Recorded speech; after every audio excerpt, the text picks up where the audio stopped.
calo. Viral calon penumpang bus diperas calo di Pelabuhan Merak saat hendak mudik. Beredar video di media sosial yang memperlihatkan dua calo tengah mengintimidasi seorang calon penumpang bus. Pada cuplikan video terlihat jelas kejadian aksi premanisme dua orang calo tiket bus. Kedua oknum calo tersebut bahkan terlibat adu mulut dengan calon penumpang bus lantaran tidak menuruti keinginannya.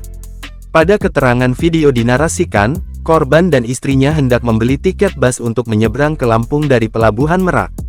Kedua calo itu memaksa untuk membeli tarif tiket yang dibanderol dengan harga 3 kali lipat dari tarif normal. Saya adalah salah satu korban mereka, saya diminta uang sebesar Rp500.000 untuk dua orang, suami istri. Padahal ongkos biasanya hanya Rp100.000 per orang. Semoga menjadi pelajaran bagi kita semua, kata Bowo dikutip dari Facebook Bowo Obi.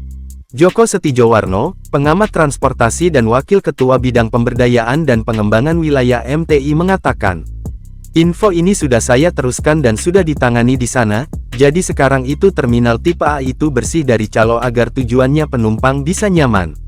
Kalau ada aksi seperti itu penumpang tidak mau naik bus lagi, kata Joko kepada Kompas.com, Selasa tanggal 26 Maret tahun 2024.